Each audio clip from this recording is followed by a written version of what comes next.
চলো আজকে তোমাদের নিয়ে এসেছি নতুন একটা খাবারের দোকানের খোঁজে। দোকানের ঠিকানাটা আমি একটু পরে বলছি, বাট তার আগে দেখে নাও, এটা ছিল মশালা অনিয়ন ধোসা। আর প্রাইস ছিল মাত্র 70 টাকা। এটা ছিল বসার জায়গাটা, দোকানটা ঠিক ওপরে। মেনু কার্ডটা তোমাদের জন্য দেওয়া থাকলো, তোমরা চাইলে পজ করে দেখে নিতে পারো।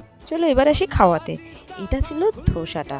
উফ, কি যে স্বাদ ছিল না, এখন আমার রেকর্ডিং করার সময় না জিভে জল চলে আসছে জাস্ট। ধোসার ভেতরের এই যে সবজিটা ছিল না, খেতে জাস্ট অসাধারণ ছিল। এখানের এই ধোসার সঙ্গে যে সাম্বার চাটনি যাই দেওয়া আছে না, বিশ্বাস করো সবকটা খাবার জাস্ট খেতে অতুলনীয়। যেহেতু খুব ঠান্ডা, তাই ধোসা খাওয়ার পরে নিয়ে নিলাম এখানকার এক কাপ চা। চাটাও খেতে কিন্তু দারুণ ছিল। দোকানটা ছিল সাই জলপান জংশন, আর দোকানের ঠিকানাটা হলো কেষ্টপুর দেশপ্রিয় বালিকা বিদ্যা মন্দির, ঠিক তার পাশেই। চলো টাটা।